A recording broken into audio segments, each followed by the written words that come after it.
welcome. It's good to see you all back. Dr. Juan Jose Daboub is Chairman and CEO of the Daboub Partnership, Vice Chairman of Dorado Group, and the founding CEO of the Global Adaptation Institute, a foundation dedicated to adaptation to climate change.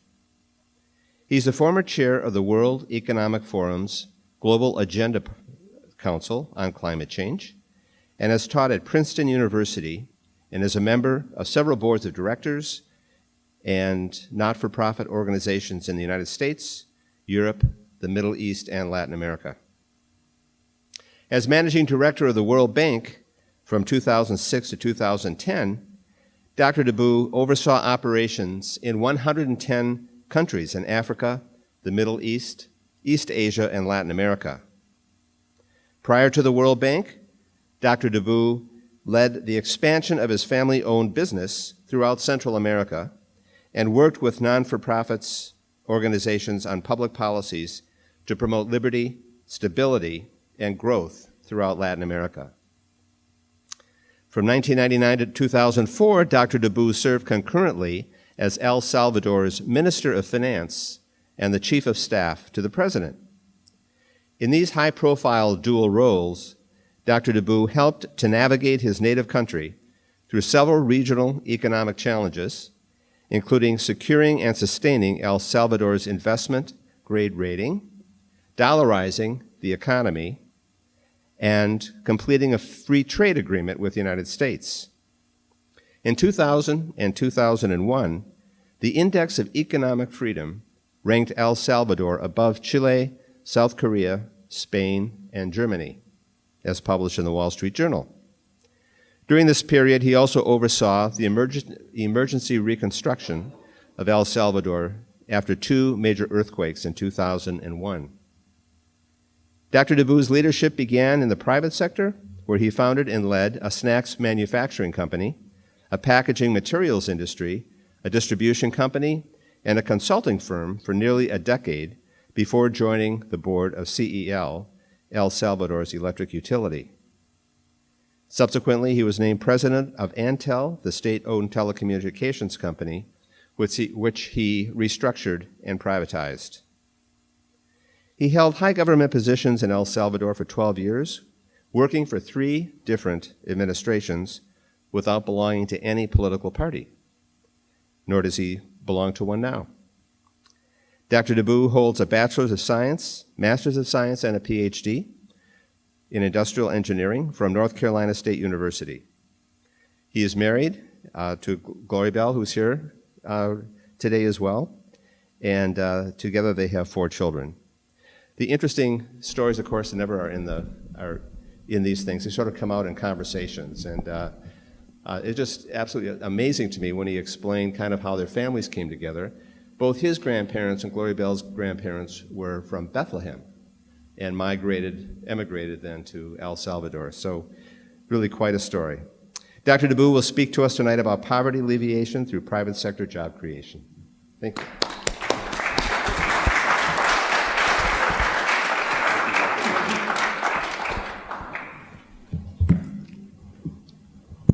Thank you very much, Bill, and good afternoon. Thank you, everybody, for joining us tonight. I came a little bit early to check the sound, and I asked the nice people, the technicians here, if they could do something about the accent, but that was not included in the package. So you're going to have to live with it, or I do it in Spanish. My favorite parable of the Bible is the one that talks about talents and the responsibility that we have to multiply those talents, both for the benefit of those around us and for our own benefit. And it is with that in mind that I'd like to start this conversation. I have provided, you have a piece of paper, you have 2 pieces of paper. One, I'll refer to it in a few minutes, and then you have an empty one. And what I would like to ask you to do is to please write on that piece of paper one talent, or your most important talent, and what is your main goal in life. I'm looking for something very simple here. This is not going to be graded. I'm going to use it towards the end of the presentation. So please write in there something simple like, in terms of talents, I can write well, I can sing well, I can play the baritone, I can speak better than the speaker tonight. And among your goals, maybe you want to highlight the fact that you want to be successful, both materially and from family perspective, or that you want to play for the New York Yankees, or something that you would like to achieve in life, something very simple. Then pass them to the center aisle, and Beatriz or someone is going to be nice enough to bring it to me. Thank you, Bill and Andreas, for inviting me tonight. It is really a pleasure to be here again. I have been invited in the past to the university, and I always enjoy being here. Tonight, as was mentioned before, I'd like to share with you some thoughts about poverty alleviation through private sector job creation. I will do this by showing a very short video. It's about 7 minutes long, from Poverty Cure. Some of you might have seen it already, some probably have not seen it. I encourage you to take a look at some of the videos that they have put together. And after that, I will share with you 3 short stories. One about my country, El Salvador. The other one about my responsibilities when I was at the World Bank Group. And the third one has to do with some of the work that I am doing right now at the Global Adaptation Institute. And whether you're going to be in the private sector or in the public sector or in civil society, the paradigm about rich versus poor has traditionally been exploited from the perspective of what was said in the video. I don't have because he or she has, and that is not right. That's what I also mentioned, the part of the talents. All human beings are created differently. And I think what we should aim for is for removing the obstacles that impede people to be as successful and to reach as far and as high as they would like to reach. What has tended to happen, especially from countries and organizations that are in the position of doing it, is that it is easier to just provide money, and by the way, someone else's money, as it was mentioned, there is people's taxes that actually go somewhere, with the idea of having an influence or calming things down. But if you really want to resolve the problem, if you really want to help in alleviating or eliminating poverty, the best thing is to actually create the conditions for people to make it on their own. So the next 3 stories that I will share with you will be somehow linked to the video that you just saw, plus I will provide my own flavor to it. The first story is about my country, El Salvador, a country that went from hardship to investment grade in a relatively short period of time. Regrettably, in the last few years, we have gone back to square one, but even there is a lesson that I will be describing to you shortly. The second will be about my experience at the World Bank, where, as it was mentioned by the Dean before, I had a responsibility to work with decision makers in 110 countries. And I learned through that experience that it is not about handouts, but it is about creating opportunities for people to take destiny into their own hands. And the third story will have to do with one of my latest endeavors that has to do with the Global Adaptation Institute, which is a non-for-profit that is trying to make things happen in the context of population shifts, the effects of a changing climate, and economic development. The common denominator of the video and of the 3 stories is that when you empower individuals, great things happen. And the most efficient way of empowering individuals is through jobs. Jobs created by the private sector, because there are a lot of jobs created by government, and usually they are tied to different kind of objectives and incentives. Jobs dignify people.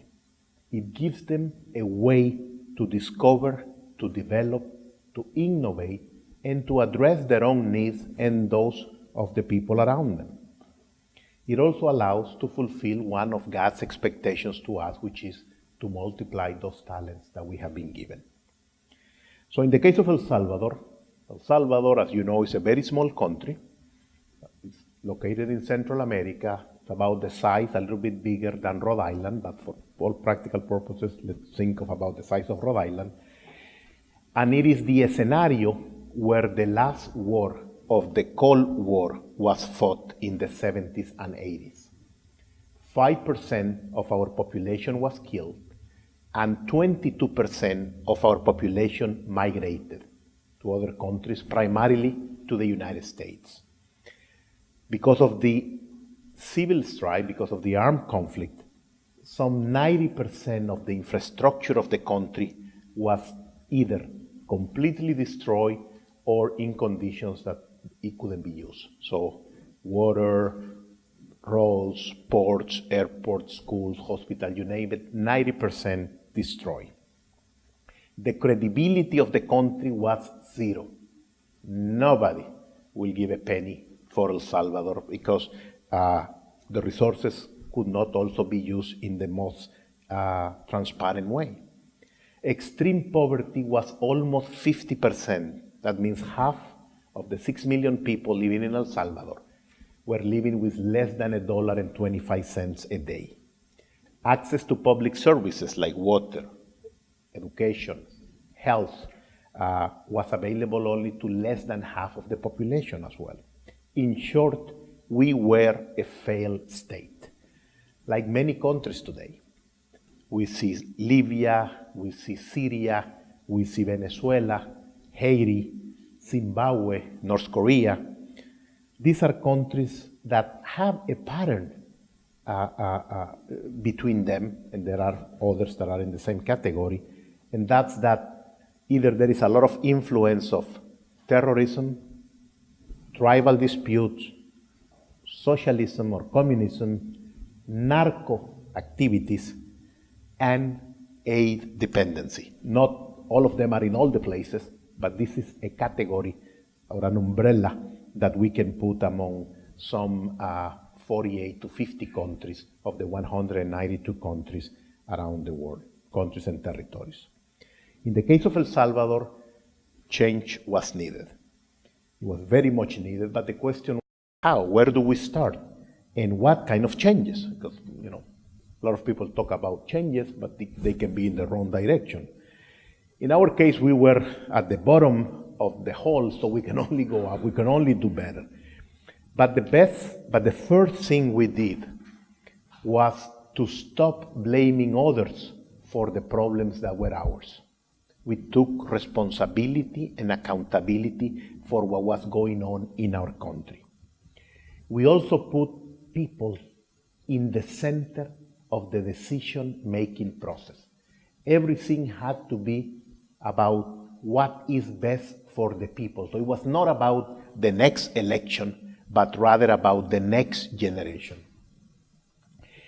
And by 1992, the war started in 78, 79. In 1992, we signed a peace agreement.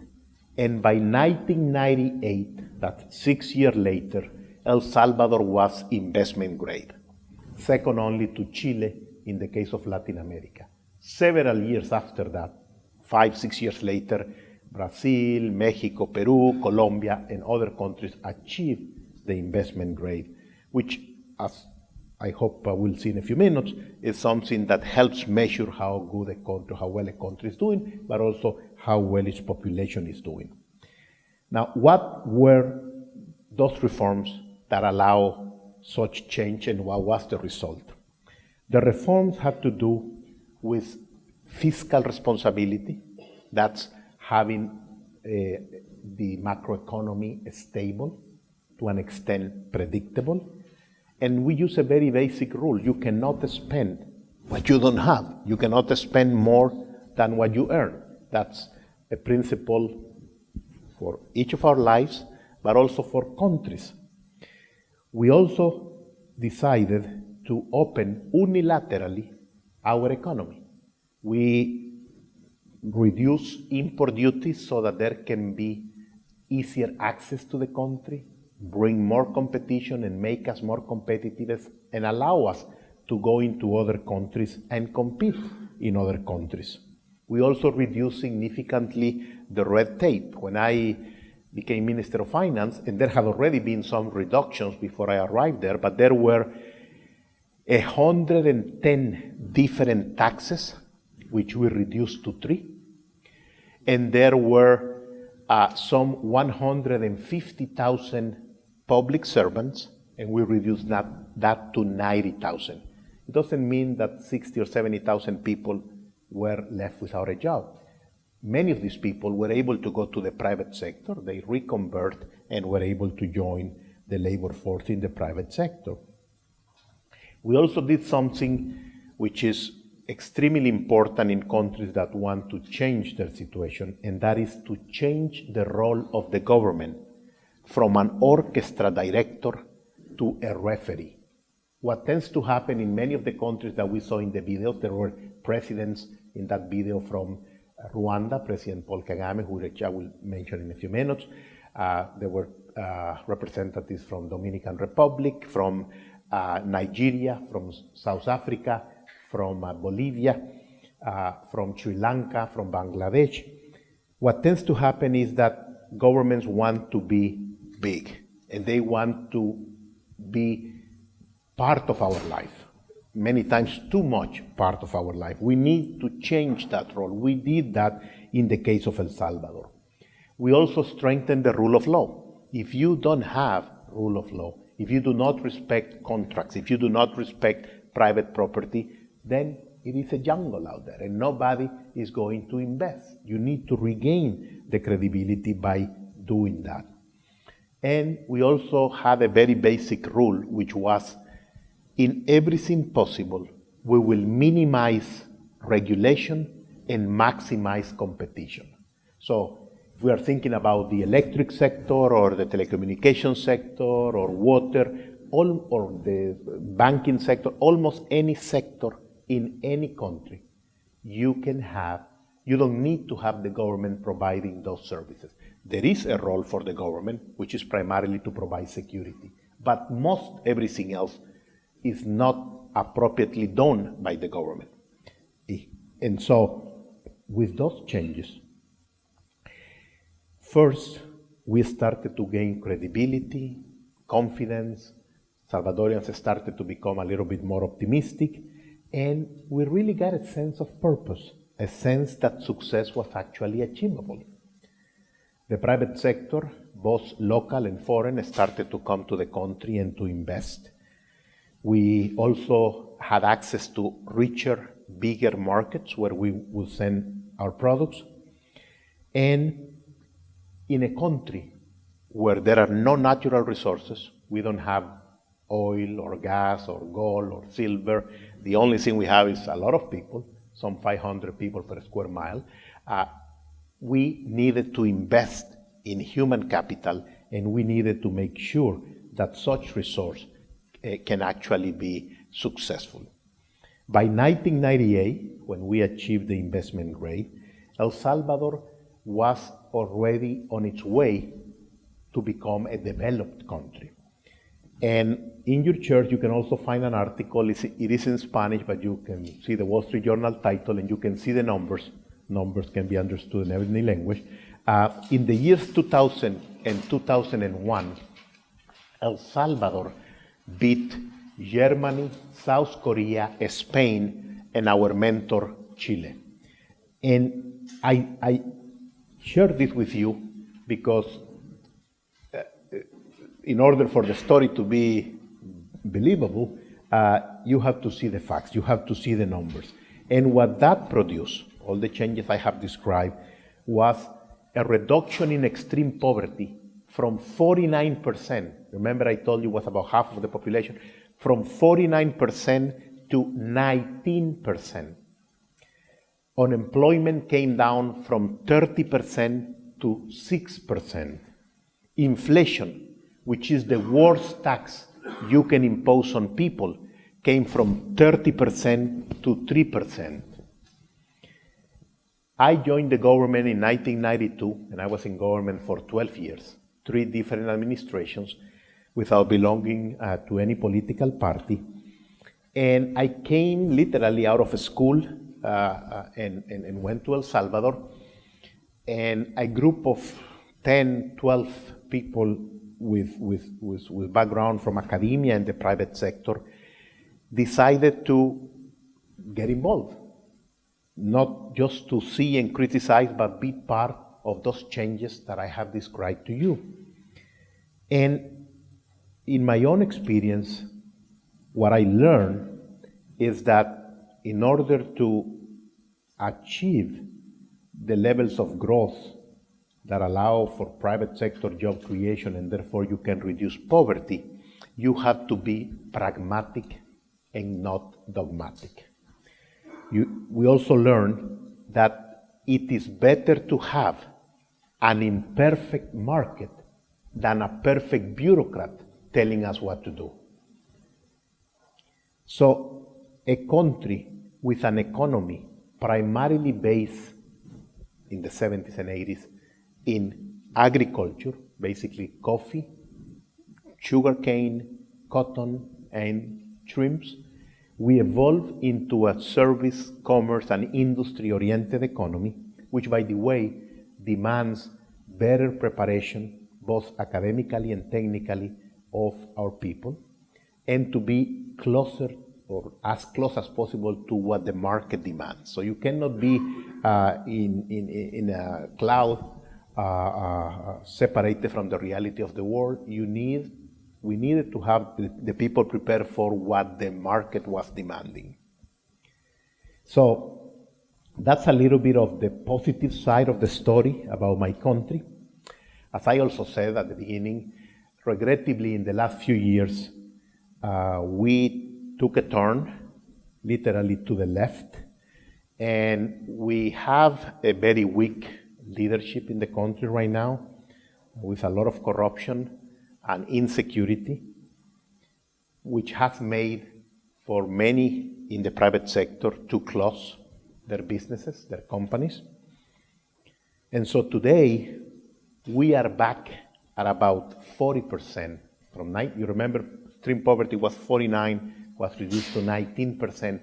We are now close to 38, 39% of extreme poverty again, which I think is a good lesson and a good point to transition to the second story, and that is that when you are doing things right, and by that I mean putting the people in the center of your decision-making process, adopting and implementing the public policies that provide economic and political freedom to your people, good things happen.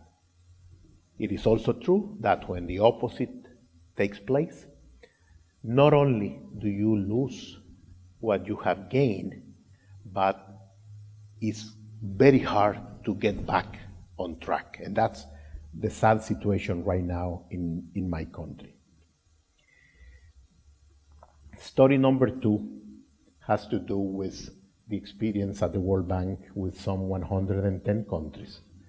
There, for me, was like going from a fishbowl, in the case of El Salvador, the size of Rhode Island, to go and somehow be actively involved with 110 countries of significant size, of all kinds, in the Middle East, in Asia, in Latin America, and in Africa. And what I saw in most of those countries, I visited some 70 of them, is that the more the economic freedom, or the more open the economy is, the higher the likelihood that private companies will invest, and the fastest your way out of poverty is going to be. There is a very good report, which if you are not familiar with it, I invite you to take a look at it. It is put out there every year. It's called the Doing Business Report. It's put by the World Bank Group. And the Doing Business Report ranks countries according to some 24, 30 indicators, which actually affirm and confirm the point I'm trying to make here tonight. The common denominator in all of those 110 countries, and every time I go to the countries, I speak to people in business, in civil society, in government, and the common denominator is that they really don't want handouts. They don't like the kind of aid which goes with a lot of conditionalities. If time allows, at the end, I'll tell you a story about conditionalities at the World Bank. And so whether you are in Mali or Malawi, Laos or Cambodia, Djibouti, Yemen, Haiti, Bolivia, Nicaragua, a strong but small public sector is important to have. Strong but small government. You need to have clear rules of the game and a level playing field. And as I mentioned before, they all agree in those countries, private sector, public sector, civil society, that rule of law is extremely important. The one pillar that maintains the United States as the strongest country around the world is the judicial or the legal pillar. You can have shifts and changes in the other powers of government, but as long as you have a strong pillar on the judicial front, and I think today, especially with the new member of the Supreme Court, this country has the next 25 or 30 years of only excellent things that can happen to it. That's not necessarily the case in most developing countries, with a few exceptions, of course, and one of them is President Paul Kagame from Rwanda. Rwanda, as many of you know, and if you don't, I invite you to take a look at it, had a genocide, a war against two factions, the Hutus and the Tutsis. In a period of 3 months, some 1 million people were killed. And therefore, it became a very, very polarized society. President Kagame is a strong leader who was able not only to revert the bloodshed, but to reduce the polarization that existed in that society. And on the economic front, he chose a model of an open economy. When you meet with him, he said, you know what, don't bring me aid agencies or development agencies, don't bring me the World Bank or the African Development Bank, bring me the CEOs of companies that can invest in my country and create jobs. And that has allowed Rwanda to be the number 2 country in the Doing Business report this year in Africa, second only to Mauritius, and country number 56 of 192 countries around the world. So the point I'm trying to make with this second story is that probably 10 or 12 of those 110 countries that I had a direct working relationship with chose a model of no aid dependency, but rather believe and create the conditions for the market forces to work. And when you compare them, you can take the rating agencies information, you can take the Doing Business report, the Transparency International indicator, almost any index that is out there will show the difference between choosing the path of aid and of the wrong public policies versus the path of opening your economy, strengthening the rule of law, respecting private property. And I think in countries like mine, that 5% of the population was killed, or in countries like Rwanda, that 1 million people died in 1 year, in 3 months, to be able to make those changes is really remarkable. The third and final story, and then of course I'm going to have a chance to read some of the material you just wrote, and also to have a Q&A, is about the Global Adaptation Institute. The Global Adaptation Institute is a non-for-profit that is now based at the University of Notre Dame. It was for the first 3 years here in Washington. In 2013, we moved it to Notre Dame. And the objective, the mission of the Global Adaptation Institute is to raise the awareness about the urgent need to adapt to a fast-changing, fast-evolving world in areas such as population shifts. If you look at the map of almost any country around the world, populations are moving from the rural areas to the cities. Populations are moving from poorer countries to richer countries. Populations are moving due to the effects of climate change. So they are moving away from areas that have been traditionally productive next to lakes, rivers, or the ocean, to areas at the higher ground where they face different challenges. And so we are trying to focus on attracting private sector investment to the most vulnerable countries around the world and help them through private sector investment to raise the level of resilience these countries have or need to have in order for their people not only to survive, but also to have a good livelihood. And we do this by applying or by putting into practice 3 very simple concepts. First is the education part, the awareness part, and for that we are very much involved in international forums and others. Second, we give prizes. We give 3 prizes every year to those entities, public, private, civil society organizations that have done something constructive and productive in the area of adaptation. And third, we have developed an open source index that ranks countries in terms of how vulnerable they are and how enable is the environment to attract private sector investment to reduce those vulnerabilities. I invite you to take a look at it. It's very user-friendly, and again, it's an open source, so anybody can use it. It is already in the Bloomberg machines. The rating agencies are using it, and it is basically a way of measuring risk in 5 areas which are common to my country or the 110 countries that I described, that I mentioned before to you. Those 5 areas are food, water, agriculture, energy, and coastal protection. These 5 areas cut across all countries, especially developing countries.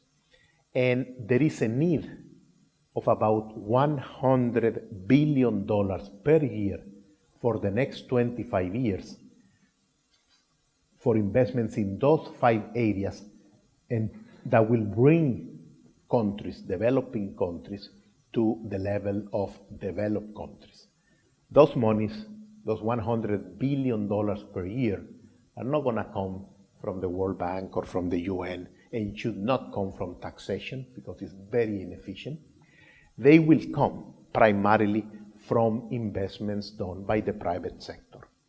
And so when you help identify the needs and how to measure that, then you can also achieve what we try to achieve at the Global Adaptation Institute, which is a double bottom line, which is make money and do good in the communities and with the people where your business is located.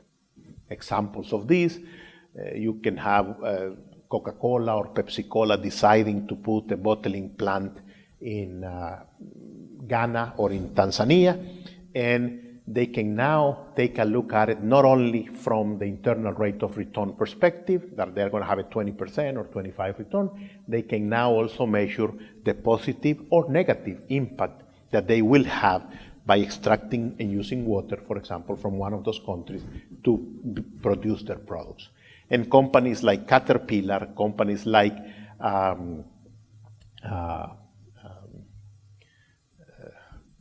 Procter & Gamble, Coca-Cola, Pepsi-Cola, many of the food, Nestle, many of the companies that are very much involved with the 5 sectors that I mentioned to you are using the index in a way that we think is going to, at the end, help build the level of resilience that is needed. And in all of that I just mentioned about the Global Adaptation Institute, if you follow me, the private sector is the key player. The private sector creates jobs. Those jobs help people improve their lives and livelihoods. And I want to, before I go to the conclusions, I like to say something else, which is that we often have, as Christians, as Catholics, an internal debate in terms of priorities. And I see that, and I separated some of the notes that you pass with your talent and your goal. Sometimes there is the appearance of a tension between being successful, materially speaking, and being good Catholics, good Christians, good people to others. And there is not such contradiction. On the contrary, think of something very simple. You cannot redistribute. You cannot do the charity that you want to give. You cannot help those in need if you don't create it first. You have to be able to make things happen for them to be able to help others. And by the same token, we tend to listen to people, especially of the developing agencies, and in some countries, being concerned about population growth. And in the 70s, there was a theory that there was gonna be no food or anything else in the world because we were too many. And if they are as big as me, it's even worse. But the fact of the matter is that each human being can produce more than what he or she can consume. And so as long as you have the freedom to innovate, to create, to invest, to produce, then some of those concerns are totally eliminated. And so we should not shy away from being successful, materially speaking, and at the same time being committed to help others that probably do not have or have not had the opportunities that we have had. So the video and the 3 stories that I have shared with you, I hope help you understand a little bit better that jobs are a better cure for poverty than some of the more traditional ways of thinking about reducing poverty. As a matter of fact, I believe it is the most effective, transparent, and faster way to achieve it. It is not through handouts or aids, but rather through hard work and entrepreneurship. The stories about El Salvador, about the countries that I worked with when I was at the bank, and what we have done at the Global Adaptation Institute, I hope gives you the basics of a framework that suggests that economic freedom and individual responsibility creates the conditions for people to take destiny into their own hands. That private sector job creation is the best tool to reduce poverty. And remember, I spoke about the parable of the talents at the very beginning, and that's why I also ask you, and I have selected a few of your notes with your talents and with your goals. I will read 4 or 5 of them quickly, and I will make a comment afterwards. Talent, writing and telling stories. Goal, write a book about virtuous business leaders. Talent, I solve problems. Goal, help people manage their money. Talent, good communication. Goal, to be family-oriented but also have a good job. Talent, good listener. Goal, to have a family. Talent, I'm a good teacher. There are 4 teachers here, so you can guess who might be. Goal, I want to prepare my children to be happy citizens who contribute to the betterment of the world. And I read most of them while you were watching the movie. And they are all basically saying almost the same thing. The talents differ a little bit, but the reason I wanted to do this exercise is for you to keep in mind those talents that you have and that goal that you have. see and realize the fact that you are very lucky in the sense that compared to some of the people that you saw in the videos or people from the countries where I have been, you have an extraordinary environment, and I'm speaking about the university. I would argue that you come from great families and you will make excellent families thanks to the education you are receiving. And reading at your goals, all your goals, most of the goals have to do with being successful and doing good for others. That concept of the double bottom line. So I invite you to think about how to multiply those talents that you have in the light of what we have heard today and seen in the video today, and in the spirit of going out there from whatever trench God takes you and be as committed as you can be, and just don't be afraid to maximize those two things that I mentioned to you before. Being successful, materially speaking, and be a good citizen, a good father, a good mother, a good priest, a good nun, whatever your vocation might end up being, because we have the responsibility and the ability to make things happen for those less fortunate than we are. Thank you very much.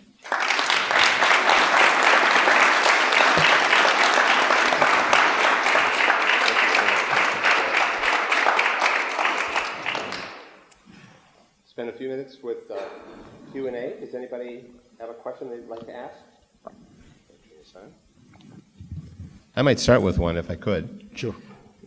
You spoke about the United States being privileged in having a judicial system, a rule of law.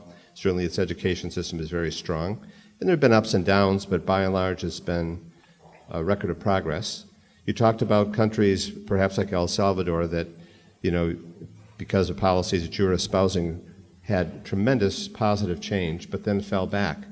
Have you thought about, what it is that, is it possible really, unless you have that foundation like the U.S. did from the start, is it possible to make permanent changes in an economy, kind of change its trajectory, and have it be sustainable? Absolutely, it is possible.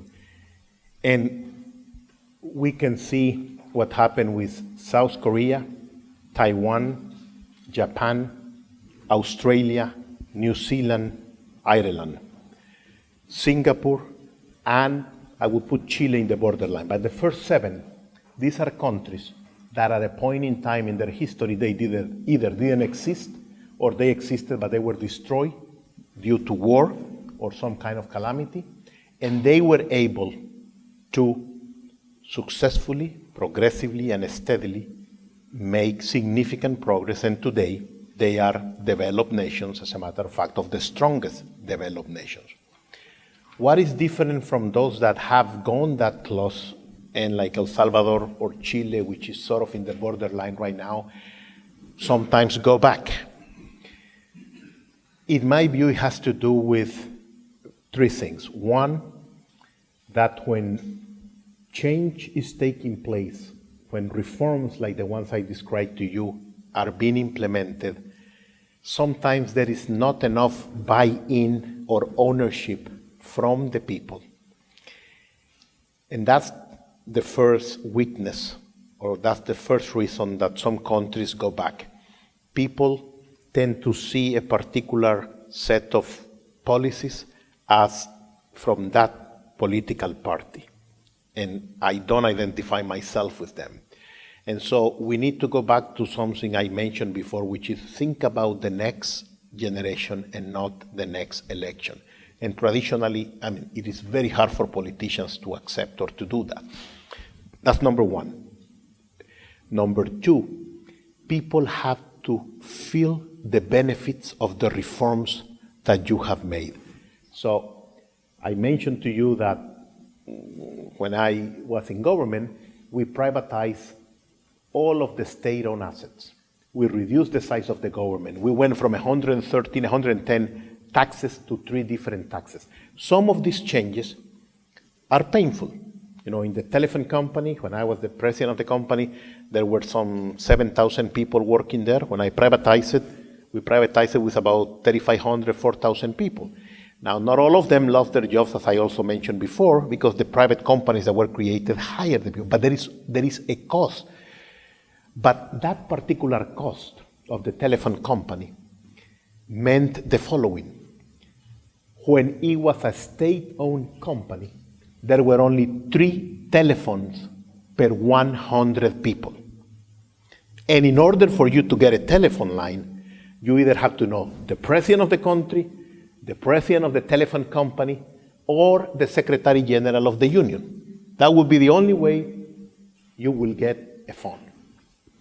When we privatized and opened the market, a country the size of Rhode Island went from 1 telephone company to 7.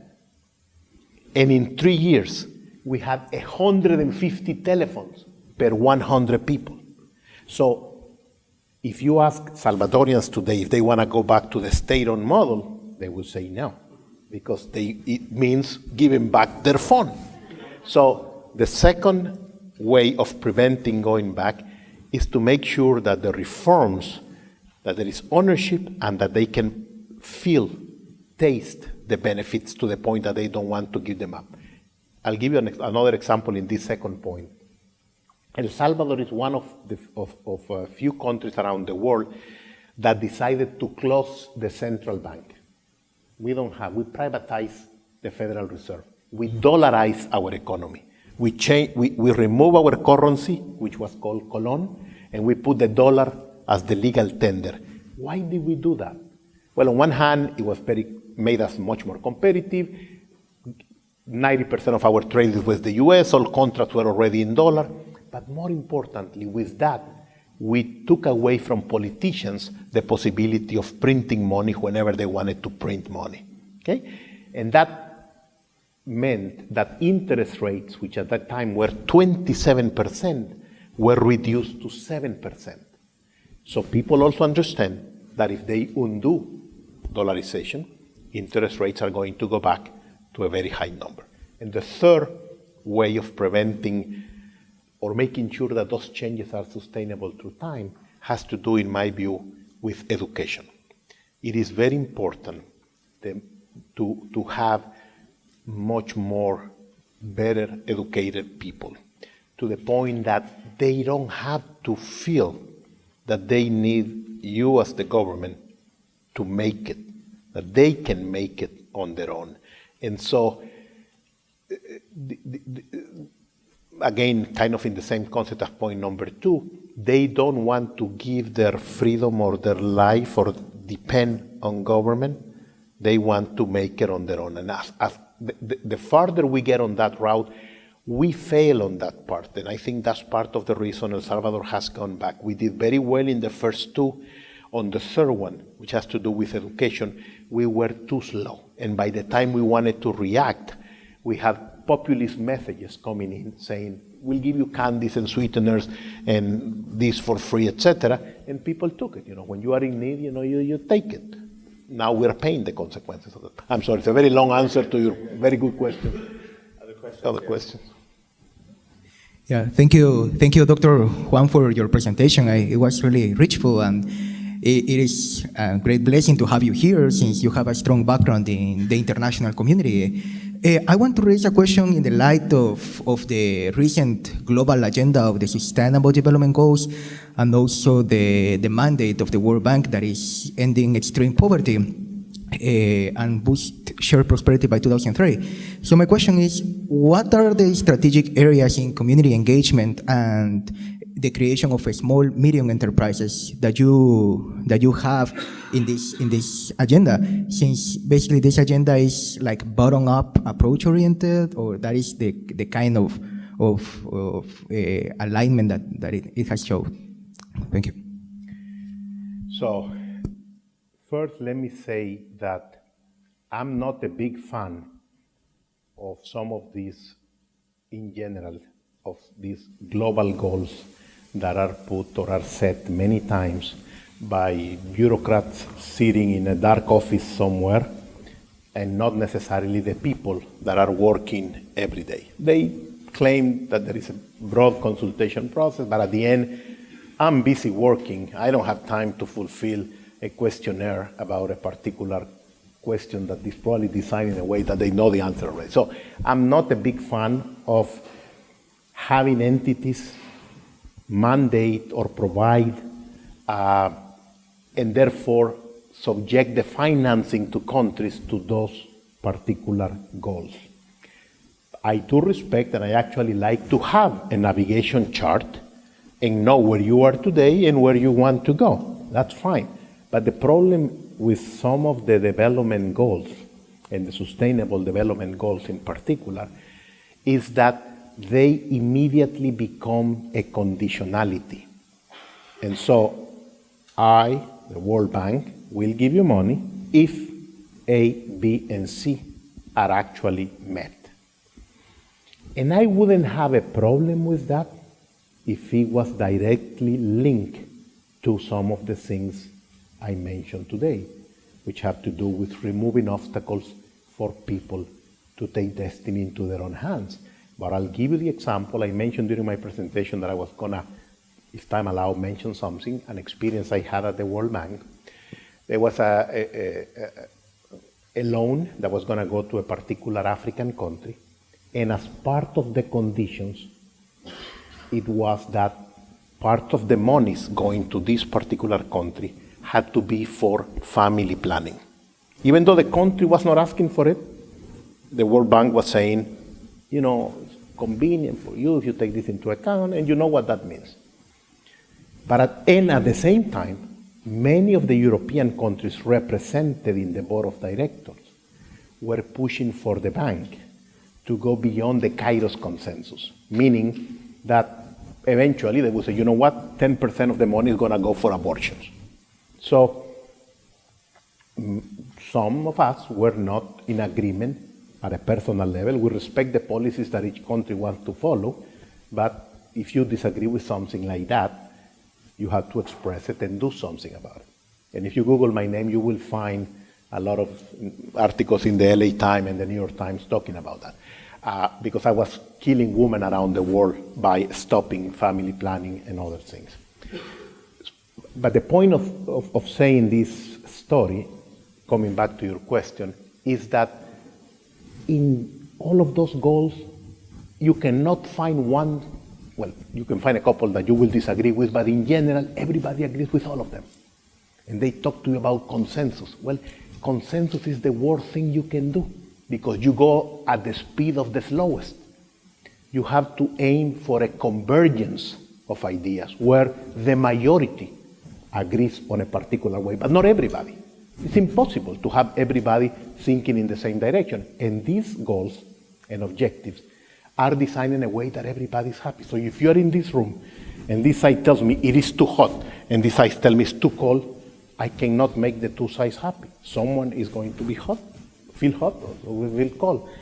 So that's what tends to happen at the UN, at the World Bank, and with some of these goals, that they miss completely the point because they are actually trying to justify their business model, which is one of aid dependency, and not one where you actually believe and trust in the small and medium-sized enterprises where it is your money.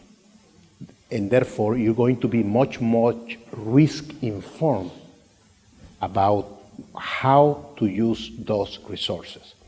So, I know it's a very long answer, but I wanted to take advantage of your question to mention what I just mentioned about some of the things that tend to happen in some of these entities and why we need to be aware and not drink the Kool-Aid when we listen to some of these great proposals which intertwine or in between the lines have things that are more likely in the medium and long term damage not only the economy of the countries, but actually who you are as a person. Great. I think we have time for one more question. I don't think that. Good evening, sir. I'm interested in your opinion based on your experience, impact that China, vis-a-vis the United States had on the impact of that. We see the Chinese making inroads relatively quick, and the United States has been reticent about doing the same. Could you speak to that issue? Sure, happy to.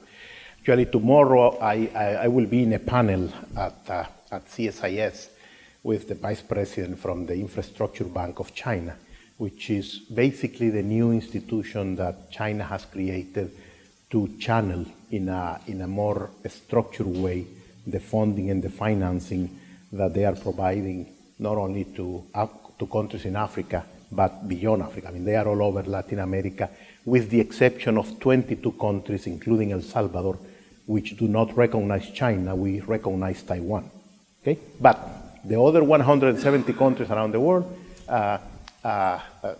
work and deal with China. In the case of Africa, and I have had the opportunity of being there many times, basically the business model of the Chinese is I will lend you money for infrastructure projects. I will bring between 40 and up to 60% of the people to do the work, and you can pay me in 40 years, it doesn't matter. But as guarantee, your commodities, oil, gas, and a few others, are mine. They belong to me.